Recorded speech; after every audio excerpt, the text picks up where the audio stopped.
SSC 27-28 কেমন আছো তোমরা? বাস্তব সংখ্যার বেসিক কনসেপ্ট ক্লাস পার্ট 4 এ সকলকে স্বাগত। তো পার্ট 4 এ আসলে আমরা কি রেখেছি চলো দেখি। তো পার্ট 4 এ রয়েছে আমাদের আবৃত দশমিক ভগ্নাংশের যোগ ও বিয়োগ। তো আবৃত দশমিক ভগ্নাংশের যোগ এবং বিয়োগ করতে হলে কি করতে হয়, বা এটার প্রথম যে ধাপটা বা প্রথম যে কাজটা প্রথমে কি করতে হয় বা কি খেয়াল করতে হয়। তো যখন তোমরা আবৃত দশমিক ভগ্নাংশের যোগ অথবা বিয়োগ করবে, তখন প্রথমে খেয়াল করতে হবে যে এই ভগ্নাংশগুলো কি আমার সদৃশ আকারে করা আছে কিনা। যদি অসদৃশ থাকে তাহলে এটা কি করে নিতে হবে, সদৃশ করে নিতে হবে। ঠিক আছে। তো সদৃশ করার নিয়মটি কি আসলে? সদৃশ করার নিয়মটি হচ্ছে, তো সবচেয়ে বেশি অনাবৃত অংশ কয়টি আছে ওটা সিলেক্ট করতে হবে এবং আবৃত অংশের লসাগু বের করতে হবে। ঠিক আছে। তারপর যখন তুমি সদৃশ করবে, তো যেই কয়টা আমার অনাবৃত থাকবে সবচেয়ে বেশি ওইটা ওই কয়টা সংখ্যা অনাবৃত রাখতে হবে এবং আবৃত গুলো লসাগু করে ওই লসাগু সংখ্যা অনুযায়ী আবৃত রাখতে হবে। চলো আমরা একটা ম্যাথ সলভের মাধ্যমে সেটা দেখি। তো আমরা তোমাদের বইয়ের উদাহরণ যে 10 নাম্বার ম্যাথটা রয়েছে সেটা দিয়ে আমরা শুরু করব। তো 10 নাম্বার ম্যাথটা কি রয়েছে, যে 3.8 তারপর 2.17 ও 5.897 এই ভগ্নাংশগুলোর যোগ করতে হবে। তো প্রথমে আমাদের কি করতে হবে, দেখতে হবে এখান থেকে কয়টা আমাদের অনাবৃত সবচেয়ে বেশি। তো আমরা দেখতে পাচ্ছি এখানে অনাবৃত অংশের সংখ্যা হচ্ছে সবচেয়ে বেশি হচ্ছে 2টা। ঠিক আছে। এবং আবৃত অংশগুলো লসাগু করতে হবে। তো এটাকে আমরা যদি একটু সুন্দর মতো গুছিয়ে লিখি তাহলে কিভাবে লিখতে পারি দেখো তো। তো এখানে আমরা লিখতে পারি যে এখানে এখানে অনাবৃত অনাবৃত অঙ্ক সংখ্যা অনাবৃত অঙ্ক সংখ্যা হবে 2 এবং এবং আবৃত অংশের অঙ্ক সংখ্যা আবৃত আবৃত অংশের অঙ্ক সংখ্যা সংখ্যা তো দেখতে পাচ্ছি আমাদের প্রথমে আবৃত অংশের অঙ্ক সংখ্যা হচ্ছে 2, তারপর একটা 2, তারপর একটা কি একটা 3। তাহলে এখানে আমরা ও লিখতে পারি এবং 3 এর লসাগু লসাগু। তো লসাগু যদি আমরা করি এখানে কত হয়, যে আমরা এখানে রাফ করতে পারি 2 2 3 2 1 1 3, তার মানে কত হচ্ছে আমাদের লসাগু হচ্ছে কিন্তু 6। ঠিক আছে। লসাগু আমরা এখানে 6 নিয়ে নিব। ঠিক আছে। আমাদের অনাবৃত অঙ্ক সংখ্যা হচ্ছে 2 এবং আবৃত অংশের লসাগু হচ্ছে 6। তো আমরা সেভাবেই করব। তো প্রথমে আমরা ভগ্নাংশগুলো উঠাই। প্রথমে আছে কি যে 3.89 পৌনপুনিক, আমরা এখানে ইকুয়াল টু দিয়ে রাখি। তারপর কি আছে যে 2.178 পৌনপুনিক। ঠিক আছে। তারপর এটা কি আছে যে 5.8978 পৌনপুনিক। ঠিক আছে। তো এখানে আমরা এটাকে কি করব, সদৃশ করব। তো প্রথমে আমরা লিখে নিচ্ছি 3 পয়েন্ট। ঠিক আছে। এখানে অনাবৃত অংশ হচ্ছে 2টা, আমরা লিখে রাখলাম। তারপরটা আমরা আগে প্রথমে অনাবৃত গুলো লিখি। 2 পয়েন্ট অনাবৃত অংশ হচ্ছে 17, তারপরে এখানে 5 পয়েন্ট অনাবৃত অঙ্ক এখানে দেওয়াই আছে 89। এখন আমরা 6টা আবৃত অঙ্ক লিখবো। তো এখানে আমরা লিখতে পারি আরো 6টা 9 89 89 89। তো এখানে পৌনঃপুনিক দিব আর এখানে পৌনঃপুনিক দিব। ঠিক আছে। তারপর একটা ঠিক সেম কাজ করব আমরা 87 এখানে পৌনঃপুনিক এখানে পৌনঃপুনিক। ঠিক আছে। তো এখানে কি আছে 798 এখানে পৌনঃপুনিক এখানে পৌনঃপুনিক। তো যোগ করার সময় আমরা কি করব, যে সদৃশ করার পরও অতিরিক্ত দুইটা অঙ্ক আমরা এখানে বাড়িয়ে লিখবো, যে 8 9 এখানে কত লিখতে পারি 8 7, এখানে লিখতে পারি আমরা 7 9। তো এই বিষয়টা লেখার উদ্দেশ্য হচ্ছে আমাদের যে হাতে রাখার যে ব্যাপারটা রয়েছে এটা বাড়তি ভাবে যোগ অথবা বিয়োগ করে নিচে দেখাতে হবে না, এখানে একবারে হয়ে যাবে। ঠিক আছে, তো চলো আমরা যোগ করতে পারি এখন। দেখো এখানে যদি আমরা যোগ করি তাহলে কত হয়, 7 আর 9 আর 7 16, 16 আর 9 যদি আমরা যোগ করি তাহলে কত হয়, 16 আর 9 যোগ করলে হয় হচ্ছে আমাদের কত 25, 25 এর 5 নিলাম, হাতে থাকে 2। তো এখান কত হয় 7 আর 8 15, 15 আর 8 কত 23, 23 হয়, 23 আর 2 কত 25, 25 এর 5 আর হাতে থাকে 2। তো এখানে দেখো 8 আর 7 15, 15, 15 আর 9 কত 15 আর 9 হচ্ছে আমাদের 25, 25 আর 2 যদি আমরা যোগ করি তাহলে আসে কত 27, হাতে থাকে 2। তো এখানে 9 আর 8 যদি যোগ করি তাহলে কত হয় 17, 17 আর 8 যদি আমরা যোগ করি তাহলে কত আসে 17 আর 8 যোগ করলে 25, 25 আর 2 যদি যোগ করি হয় 7, হাতে থাকে 2। 7 আর 7 যোগ করলে হয় 14, 14 আর যদি 9 যোগ করি আমরা কত হয় 14 আর 9 যোগ করলে হয় হচ্ছে আমাদের 23, 23 আর 2 যদি যোগ করি তাহলে কত হয় 25, 25 এর 5 হাতে থাকে 2। তো এখানে তিনটায় যদি আমরা যোগ করি তাহলে কত হয় 24, 24 আর 2 যোগ করলে হয় আমাদের কত 26, 26 এর 6 নিলাম এখানে, হাতে থাকে 2। তো দুইটা 9 যদি যোগ করি 18, 18 আর 7 যোগ করলে 25, 25 আর 2 যোগ করলে 27, হাতে থাকে 2। তো এখানে 8 আর 7 যোগ করলে 15, 15 আর 8 যোগ করলে হয় আমাদের কত 23, 23 আর 2 25, হাতে থাকে আবার 2। তো এখানে 9 আর 7 যোগ করলে হয় আমাদের 16, 16 আর 9 যোগ করলে হয় কত আমাদের 25, 25 আর 2 27, হাতে থাকে 2। 2 যদি এখানে আমরা যোগ করি 10, 11, 11 আর 8 কত 19, 19 এর 9 হাতে থাকে 1। এই 1 যদি 5 এর সাথে যোগ করি 6, 8, 6, 8 আর কত 11। ঠিক আছে, আর এখানে আমরা দশমিক বিন্দুটি দিয়ে দিব। তো আর পৌনঃপুনিক হিসেবে আমরা এখানে পৌনঃপুনিক দিতে পারি আর এখানে পৌনঃপুনিক দিতে পারি। ঠিক আছে, এটাই হচ্ছে আমাদের নির্ণয় যোগফল। তো আমরা এখানে লিখে দিব এভাবে, নির্ণয় যোগফল, নির্ণয় যোগফল। নির্ণয় যোগফল কত আসে আমাদের এখানে 11.975 পৌনঃপুনিক 76577 পৌনঃপুনিক। এই অতিরিক্ত অংশটা নিতে হবে না। ঠিক আছে, তো এটাই হচ্ছে আমাদের কাঙ্ক্ষিত যোগফল। আর এই যোগ এর নিয়ম যেভাবে আমরা করলাম ঠিক সেম ভাবে সেম কাজ করে আমাদের কিন্তু বিয়োগটাও করতে হবে। ঠিক আছে, চলো আমরা তোমাদের বইয়ের উদাহরণ যে উদাহরণ যে 12 রয়েছে, উদাহরণ 12টা আমরা যে বিয়োগ অঙ্কটা রয়েছে সেটা আমরা সমাধান করব। চলো দেখি আমাদের উদাহরণ 12তে কি বলা আছে। তো উদাহরণ 12তে বলা আছে যে 8.24 পৌনঃপুনিক 3 পৌনঃপুনিক থেকে 5.2463 পৌনঃপুনিককে বিয়োগ করো। তো এটার মধ্যে আমাদের ঠিক সেম ভাবে দেখতে হবে অনাবৃত অঙ্ক সংখ্যা কয়টি এবং আবৃত অঙ্ক সংখ্যার লসাগু বের করতে হবে। তো এখানেও দেখা যাচ্ছে আমাদের 24, এই দুইটা আমাদের কি অনাবৃত অংশ। তো এখানে আমাদের আর মুছে লিখতে হবে না, এখানে অনাবৃত অঙ্ক সংখ্যা 2। ঠিক আছে, তো আবৃত প্রথমটা রয়েছে দুইটা, হ্যাঁ দুইটা রয়েছে, আমরা একটা 2 রাখলাম। পরেরটা কয়টা রয়েছে, পরেরটা রয়েছে 3টা। তার মানে কি আমাদের এখান থেকে একটা 2 মাইনাস করে দিলেও হবে, যেহেতু আমাদের এখানে ভগ্নাংশ সংখ্যা আছে কয়টা 2টা, তো 3টার প্রয়োজন নেই।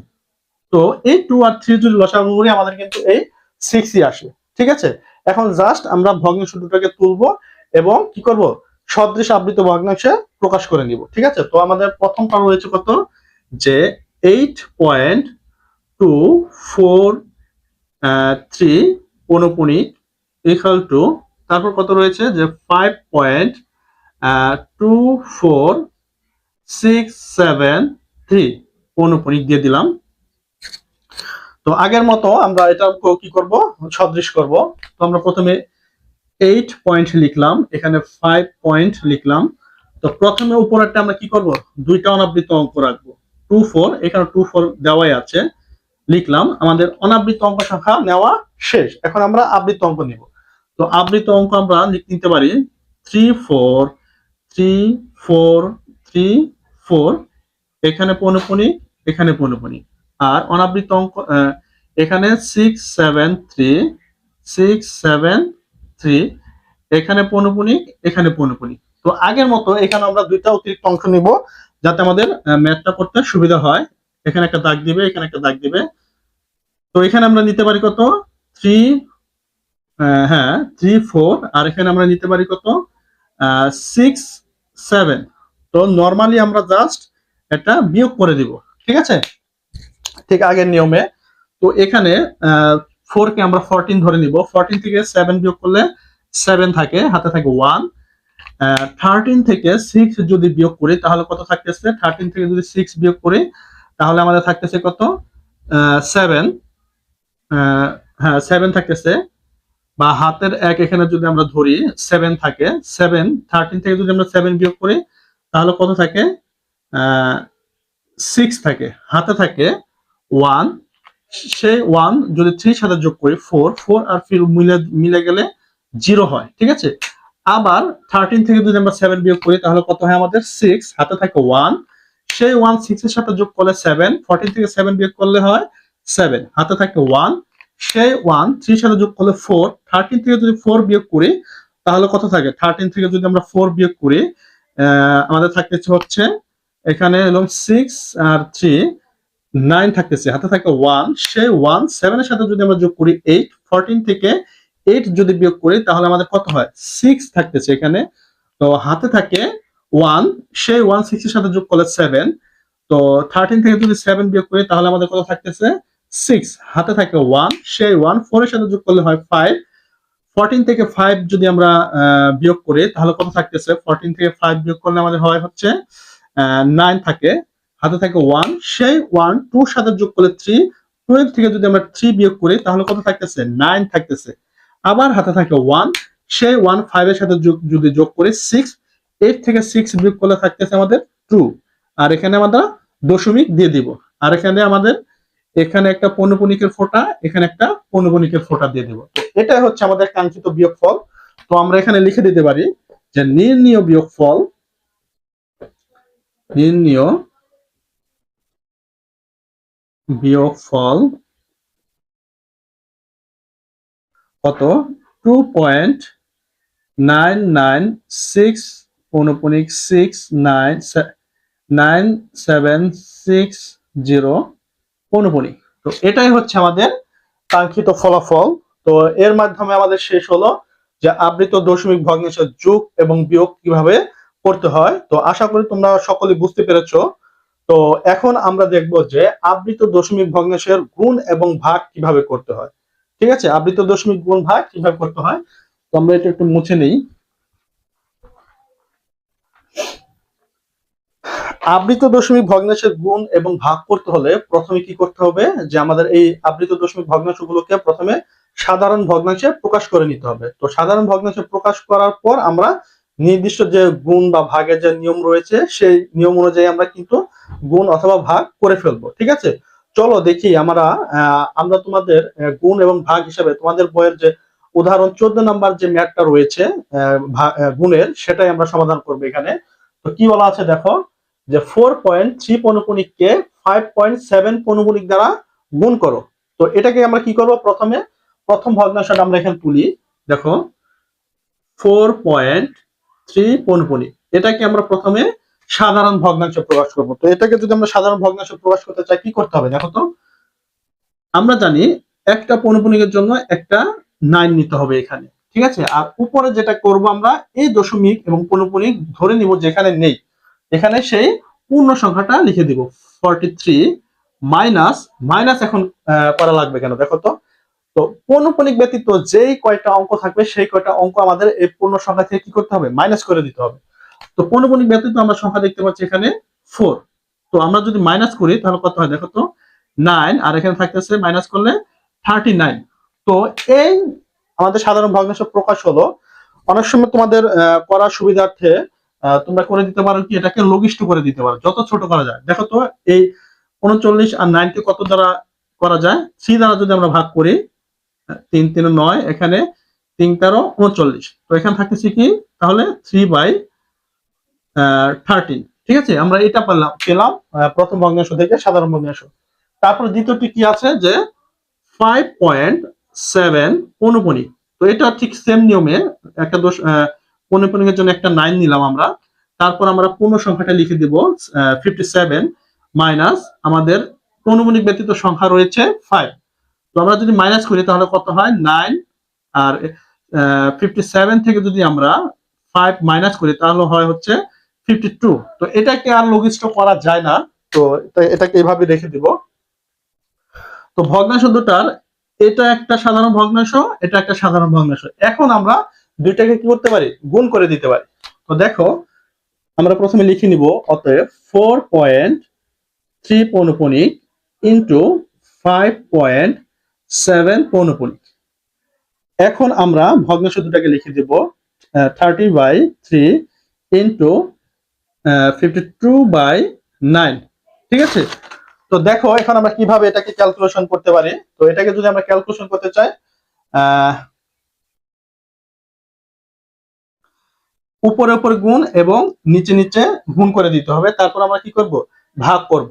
ঠিক আছে, দেখো আমরা 13 ইন্টু 52 যদি গুণ করি তাহলে কত হয় দেখো তো, 13 ইন্টু 52 আমাদের হয় হচ্ছে 676। তারপরে আমাদের হচ্ছে 3 নং, দেখো আমাদের গুণ করলে এটা হয় যে 676 আর হচ্ছে 27। তো এটাকে আমরা কি করে দিব, ভাগ করে দশমিক ভগ্নাংশে প্রকাশ করে দিব। তো এটাকে যদি আমরা ভাগ করি তাহলে কত হয় দেখো তো, ভাগ 27 ভাগ করলে হয় হচ্ছে আমাদের এরকম যে 25.037037 এমন কিন্তু আমাদের আবৃত হচ্ছে। ঠিক আছে, তো এটাকে আমরা এভাবে লিখে দিতে পারি যে 25.3037, এখানে একটা পৌনঃপুনিক, এখানে একটা পৌনঃপুনিক, এর মাধ্যমে বোঝাবে যে এই অঙ্কগুলো পর্যায়ক্রমে আমাদের কি হচ্ছে, আবৃত হচ্ছে। ঠিক আছে, তো এটাই ছিল আমাদের আবৃত দশমিক ভগ্নাংশের গুণের একটা কনসেপ্ট। তারপরে চলো আমরা ভাগের নিয়মটা দেখি। তো আমরা ভাগ হিসাবে তোমাদের বইয়ের যে উদাহরণ 17 নাম্বার ম্যাথটি রয়েছে সেটা দিয়ে আমরা ভাগের নিয়মটি শেষ করব। চলো দেখি উদাহরণ 17তে কি দেওয়া আছে, যে 7.3 পৌনঃপুনিক 2 পৌনঃপুনিককে 0.27 পৌনঃপুনিক দ্বারা ভাগ করো। তো এটাকে আমাদের ঠিক সেম নিয়মে আমাদের সাধারণ ভগ্নাংশে প্রকাশ করে নিতে হবে। তাহলে আমরা এখানে লিখতে পারি 7.3 পৌনঃপুনিক 2 পৌনঃপুনিক ইকুয়াল টু, তো দেখো এখানে কিন্তু আমাদের পৌনঃপুনিক রয়েছে দুইটা, তাহলে আমরা দুইটা 9 নিতে পারি, এখানে দুইটা 9 নিব। ঠিক আছে, দুইটা 9 নিলাম এখানে, আর এখানে পরিপূর্ণ সংখ্যাটা লিখে নিব। তো এখানে আর বিস্তারিত বললাম না, যেহেতু গুণের ক্ষেত্রে আমরা বলেছি বা বিগত ভিডিওগুলোতে বলা হয়েছে এটা নিয়ম, তোমরা বুঝে নিও। তো এখানে আমরা এখান থেকে 7টাকে মাইনাস করব। তো 7 যদি মাইনাস করি তাহলে কত হয় দেখো তো, 32 থেকে যদি 7 মাইনাস করি তাহলে আমাদের হয় হচ্ছে 27, মানে 727। তো এটাকে মনে হয় না লঘিষ্ঠ করা যাবে, তাহলে এইভাবে রেখে দিই আমরা। তারপর কত রয়েছে, যে 0.27, 7 এর উপরে আমাদের কি আছে, পৌনঃপুনিক আছে, তাহলে এটাও আমরা একটা 9 নিতে পারি। আর এখানে কত, এখানে আমরা 27 আর মাইনাস করতে পারি হচ্ছে 2। তো এখানে কত থাকে 9, আর এখানে থাকতেছে আমাদের, এখানে থাকতেছে হচ্ছে আমাদের টোয়েন্টি 25, ঠিক আছে। আর এখানে হ্যাঁ ঠিক আছে, এখন আমাদের তো এখন আমরা কি করব, ভাগ করে দিব। দেখো এখন আমরা করতে পারি এখানে 7 অতএব দিয়ে দিব 7.3 পৌনপুনিক 2 পৌনপুনিক ভাগ 0.27 পৌনপুনিক। তো এটা থেকে আমরা যে পেয়েছি, আহ, ভগ্নাংশটি পেলাম, সাধারণ ভগ্নাংশ, সেটা নিব ভাগ কত 25/9। তো আমরা জানি যখন আমরা ভগ্নাংশের ভাগ করব তখন কিন্তু ভাগ বলতে আসলে কিছু নেই, এই ভাগটাকে কি করে দিতে হবে, গুণ করব এবং পরের ভগ্নাংশকে উল্টিয়ে দিব, হরটাকে লবে লবটাকে হরে, এভাবে, ঠিক আছে। তো আমরা এভাবে লিখতে পারি যে 99 725 ইন্টু হচ্ছে 9টা উপরে দিয়ে দিব আর 25টাকে নিচে দিয়ে দিব। এখন জাস্ট আমরা কাটাকাটি করব বা উপরে উপরে বা নিচে নিচে গুণ করব। এই 9 দ্বারা যদি আমরা এই কত 99 কে যদি ভাগ করি তাহলে কত হয় আমাদের 11, ঠিক আছে। আর এই 25 দ্বারা যদি আমরা 725 কে যদি আমরা ভাগ করি তাহলে কত হয় দেখো তো, এটা আমরা ক্যালকুলেটর ব্যবহার করে করি। 725 ভাগ 25 ভাগ করলে হয় হচ্ছে আমাদের 29, ঠিক আছে। আমাদের কাটাকাটি করলে হয় হচ্ছে 29। তো এখানে আমরা ভাগফল হিসেবে কত পেলাম, 11/29। তো এটাকে আমরা লঘিষ্ঠ করে দিব, সরি ভগ্নাংশ আকারে প্রকাশ করে দিব। এই 29 কে যদি আমরা 11 দ্বারা যদি ভাগ দেই তাহলে কত হয় আমাদের, তো এটাকে যদি আমরা ভাগ করি তাহলে এমন আসতেছে যে 2 পয়েন্ট, এমন হয় যে 2.6363 এমন আবৃত হতে থাকছে। তাহলে আমার এটা কি করে দিতে পারি যে 2.6 পৌনপুনিক 3 পৌনপুনিক এভাবে লিখে দিতে পারি, যেহেতু আমাদের এটা বারবার আবৃত হচ্ছে, ঠিক আছে। তো এটাই ছিল আমাদের গুণ এবং ভাগের কনসেপ্ট, ঠিক আছে। তো এখন আমাদের সর্বশেষ যে কনসেপ্টটা সেটা নিয়ে আমরা আলোচনা করব, যে সর্বশেষে আমরা কি রেখেছি আসলে তোমাদের জন্য। দেখো সর্বশেষ যে কনসেপ্টটা সেটা হচ্ছে যে কোনো একটা যে অনাবৃত দশমিক ভগ্নাংশকে আহ, নির্দিষ্ট দশমিক স্থান পর্যন্ত এবং নির্দিষ্ট দশমিক স্থান পর্যন্ত আসন্ন মান। পরের কনসেপ্টটা কি, যে নির্দিষ্ট দশমিক স্থান পর্যন্ত মান এবং নির্দিষ্ট দশমিক স্থান পর্যন্ত আসন্ন মান। তো এই বিষয়টা আসলে কি, এই বিষয় দুটা কি একই জিনিস নাকি ভিন্ন জিনিস, চলো আমরা একটা ভগ্নাংশের মাধ্যমে বা কিছু সংখ্যার মাধ্যমে এটাকে প্রমাণ করি। ধরো এখানে আমাদের একটা অনাবৃত দশমিক ভগ্নাংশ দেওয়া আছে 5.2435867. এই অঙ্কগুলো কিন্তু আমাদের আবৃত হচ্ছে না, এটা কিন্তু অসীম পর্যন্ত চলছে একটা অনাবৃত দশমিক ভগ্নাংশ, ঠিক আছে। তো চলো দেখি আমাদের যে কনসেপ্টে বলা আছে নির্দিষ্ট দশমিক স্থান পর্যন্ত। তো এখানে যদি আমি একটা প্রশ্ন ছুড়ে দিই, নির্দিষ্ট দশমিক স্থান পর্যন্ত আসলে কি, তোমাকে একটা দশমিকের পর কয়টা অঙ্ক রাখতে হবে তোমাকে প্রশ্ন কিন্তু বলে দিবে। ধরো তোমাকে বললো যে এই ভগ্নাংশটাকে, এই অনাবৃত দশমিক ভগ্নাংশটাকে 4 দশমিক স্থান পর্যন্ত লেখো, 4 দশমিক স্থান পর্যন্ত। 4 দশমিক স্থান পর্যন্ত মানে কি, মানে দশমিকের পর তোমাকে 4টা অঙ্ক রাখতে হবে। এখানে কিন্তু অনেকগুলো বের হয়েছে, সবগুলো কিন্তু তোমার রাখা যাবে না, এই 4টা রাখতে বলছে। এটা বলে 4 দশমিক স্থান পর্যন্ত, তোমাকে 5টা বলতে পারে, এই 5টা বললে এখান থেকে যত বলবো তত, 3টা বললে প্রথম 3টা নিতে হবে, এভাবে আর কি। তো আমরা 4টা দিয়ে তোমাদের বোঝানোর জন্য 4টা দিয়ে দেই। তো 5.2435 এই 4টা লিখলাম, এটা হচ্ছে আমাদের 4 দশমিক স্থান পর্যন্ত একটা মান, ঠিক আছে। তারপরে থাকতে পারে কি যে 4 দশমিক স্থান পর্যন্ত আসন্ন মান। তো আসন্ন মান জিনিসটা কি, আসলে আসন্ন মানটা হচ্ছে আমাদের এভাবে লিখতে হবে 5 যেহেতু 4 দশমিক স্থান বলছে তাহলে তুমি প্রথম 3টা আগে লেখো, 4টায় তুমি যেও না। প্রথম 3টা লেখার পর যে 5 নাম্বার কত রয়েছে, 4 নাম্বার কত রয়েছে আমাদের, অবশ্যই 5। তো 5টা তুমি লিখবে না লেখার আগে।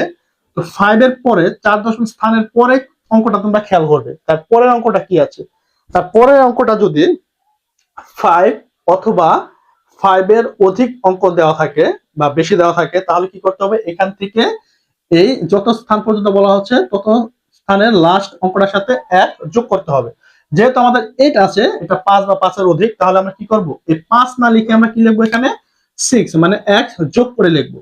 ঠিক আছে, তো এখানে যদি সাপোজ 8 না থেকে 4 থাকতো, তাহলে কিন্তু আর আমাদের এই 6 লেখা লাগতো না, এখানে যা আছে তাই কিন্তু লিখে দিতাম। আসন্ন মান যদি চাইতো তারপর কিন্তু এটাই লিখতে হতো, কারণ কি পরের অঙ্কটা আমাদের 5 বা 5 এর অধিক নয়। ঠিক আছে, এটাই আমাদের আসন্ন মান ধরে নিতে হতো। ঠিক আছে, এভাবে আসলে আমাদের আসন্ন মানগুলো নির্ণয় করতে হয়। তো তোমাদের বইয়ের যে উদাহরণ, যে একটা ম্যাথ রয়েছে, যে উদাহরণ রয়েছে যে যে 12 এর বর্গমূল, এটা আমি আসলে তোমাদের বানিয়ে দিলাম, যে তোমাদের বইয়ে 13 দিয়ে আছে, আমি এখানে 12 দিয়ে দিলাম। যে যদি বলে যে 12 এর বর্গমূল 4 দশমিক স্থান পর্যন্ত, 4 দশমিক স্থান পর্যন্ত লিখো এবং 3 দশমিক স্থান পর্যন্ত আসন্ন মান লেখো। তো 12 কে যদি আমরা বর্গমূল করি, অবশ্যই আমাদের অনাবৃত দশমিক ভগ্নাংশ বের হবে। ঠিক সেম ভাবে ওই অনাবৃত দশমিক ভগ্নাংশকে আমরা 4 দশমিক স্থান পর্যন্ত নরমালি লিখবো এবং 3 দশমিক স্থান পর্যন্ত আসন্ন মান লিখবো। চলো, তার আগে আমাদের কি করতে হবে, এই 12 কে বর্গমূল বের করতে হবে। তো তুমি যদি চালাক হয়ে থাকো, তাহলে কি করবে, এটাকে ক্যালকুলেটর দ্বারা আগে থেকে তুমি বের করে রাখবে, তাহলে তোমার ম্যাথটা করতে সুবিধা হবে। যেহেতু তোমাদের ম্যাথ ক্যালকুলেটর ব্যবহার করতে দিবে, সেহেতু তুমি ক্যালকুলেটরটা ব্যবহার করতে পারো। তো এখানে রুট 12 কে যদি আমরা লিখি, যেহেতু আমাদের 4 দশমিক স্থান পর্যন্ত রাখতে বলা হয়েছে, এখানে অনেক আছে, তো আমরা 4 দশমিক স্থান পর্যন্তই রাখবো। তো এটাকে যদি আমরা করি, কত হয় দেখো তো, 3.464641। তো এখানে আরো আছে, আমি 4টা এই রাখলাম এখানে। তো চলো আমরা এখন 12 বর্গমূল বের করার চেষ্টা করি। যেহেতু এতই বের হবে আমাদের, এটাই হবে, কিন্তু আমাদের ম্যাথটা কিভাবে করতে হবে, মানে ম্যাথ আকারে করব আমরা এটাকে। ঠিক আছে, তো এখানে আমরা কি লিখতে পারি যে 12 পয়েন্ট, এখানে যেহেতু আমাদের দশমিকের পর 4টা অঙ্ক রয়েছে, সেহেতু আমরা 4 জোড়া জিরো লিখবো। 1 জোড়া, 2 জোড়া, 3 জোড়া, 4 জোড়া, এই 1 জোড়া, এই 1 জোড়া, এই 1 জোড়া, এই 1 জোড়া। এটাকে জাস্ট আমরা এখন দেখে দেখে বর্গমূল নির্ণয় করে ফেলবো।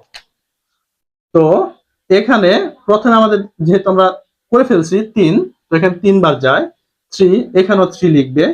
তো 3 3 9, ঠিক আছে, 3 3 9, এখান থেকে যদি আমরা বিয়োগ করি তাহলে কত হয়, এখানে থাকতেছে 3। ঠিক আছে, এখন 3 যে ডাবল, এটা এখানে লিখতে হবে এবং এখানে 1 জোড়া জিরো নামিয়ে আনতে হবে। ঠিক আছে, তারপরে 6 এর এই পাশে এমন একটা অঙ্ক লিখতে হবে বা সংখ্যা লিখতে হবে যাতে এই 300 বা 300 এর বেশি না হয়, কম হলে সমস্যা নাই। যেহেতু আমাদের বের করাই আছে 4, এই 4টা আমরা এখানে নিব। তো 4 দ্বারা যদি আমরা করি তাহলে কত হয়, 256। তো এটাকে যদি আমরা বিয়োগ করি তাহলে কত হয়, 44। তো আবার আমরা কি করব, যে এই 4টাকে আমরা এখানে নিয়ে দিব। তো এখন আমরা যে কাজটা করব, এই দশমিকটা আমরা ভাববো যে এখানে নেই ভেবে 34 এর যে ডাবল যেটা হয় সেটা আমরা এখানে লিখবো। তো 34 এর ডাবল করলে কত হয়, এখানে 68। তো আমরা পরের জোড়া দুটো নামিয়ে নিয়ে আসবো এখানে। ঠিক আছে, তো এখানে আমরা এমন একটা অঙ্ক বসাবো যাতে করে আমাদের এটার থেকে ছোট হয়, বড় যাতে না হয়, সমান হলে সমস্যা নেই। তারপরেরটা আমাদের যেহেতু বের করা আছে, আমরা এখানে 6 নিব, 6। তো 6 নিব। এখন আমরা এই নিচে কত হবে এটা আমরা ক্যালকুলেটর ব্যবহার করে বের করে ফেলবো।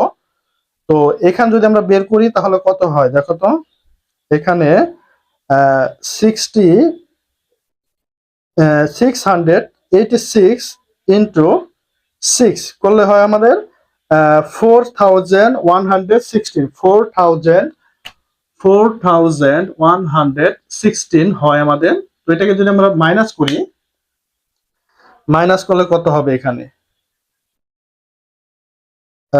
থাকতেছে আমাদের 284। ঠিক আছে, 284 থাকতেছে, আর এখানে আমরা 6টা নিয়ে নিব। তো এখন আমরা এটা ডাবল আবার এখানে লিখবো। ঠিক আছে, তো এটা যদি আমরা ডাবল করি তাহলে কত হয়, যে 346 ইন্টু 2, তাহলে হয় হচ্ছে আমাদের 692 হয়, এখানে 692 টু। সবাই একটু ভালো মতো খেয়াল করো। আর পরের যে জোড়াটা আমরা এখানে কি করব, নামিয়ে নিয়ে আসবো। পরের জোড়া এখানে নামিয়ে নিয়ে আসলাম, ঠিক আছে। তারপর আমাদের কত লিখতে হবে, এখানে এখানে অবশ্যই 4 বের করে রাখছি, আমরা এখানে 4 দিয়ে দিব।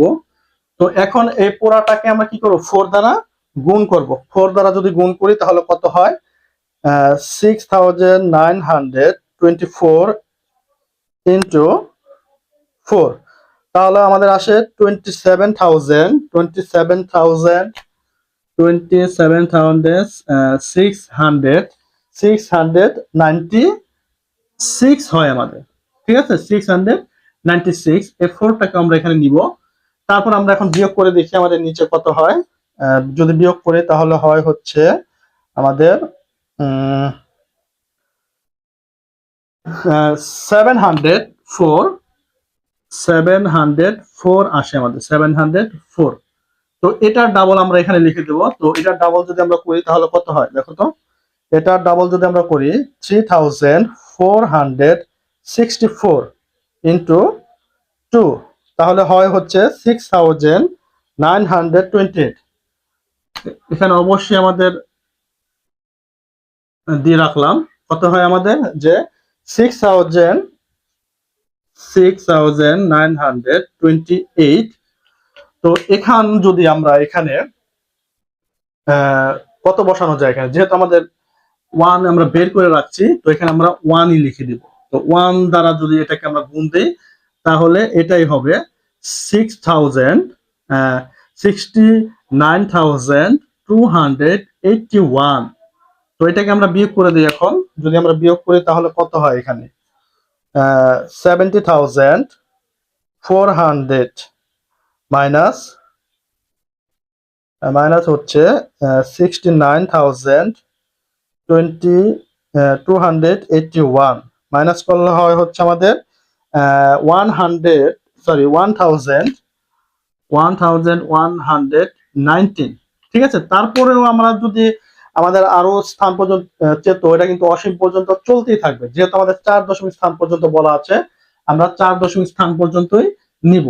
তো এখানে আমরা লিখতে পারি যে 4 স্থান পর্যন্ত রোড 12 ইকাল টু, এটা কত, 4 স্থান পর্যন্ত আমরা লিখতে পারি 3.4641। এটা আমাদের 4 স্থান পর্যন্ত নিলাম। এখন আমাদের কি বলা আছে, যে 3 স্থান পর্যন্ত আসন্ন মান।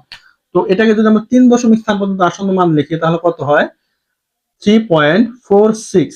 যত চাবে তার থেকে একটা কম প্রথমে লিখে নিবে। আমরা 3টা চেয়েছে, 2টা প্রথমে লিখলাম।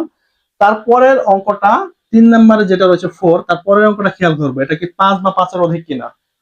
অবশ্যই না, এখানে আমাদের কত দেওয়া আছে, 1, তার মানে এখানে 4 যা আছে তাই, 1 যোগ করা প্রয়োজন নেই। তো এটাই হচ্ছে 4 স্থান পর্যন্ত মান এবং 3 স্থান পর্যন্ত আসন্ন মান। তো এভাবে কিন্তু তোমাদের সৃজনশীল প্রশ্ন থাকতে পারে বা এমসিকিউ তেও থাকতে পারে। তো এরই মাধ্যমে শেষ হয়ে গেল আমাদের বাস্তব সংখ্যার বেসিক কনসেপ্ট ক্লাস। 4র্থ নাম্বার পর্বতে শেষ হলো। তো পরবর্তী পর্বে আমরা এই অধ্যায়ে যে সিকিউ প্রশ্নগুলো রয়েছে সেই প্রশ্নগুলো নিয়ে আমরা টপ 5 প্রশ্ন নিয়ে আলোচনা করব। তো আজকের মতো এ পর্যন্তই। আল্লাহ হাফেজ।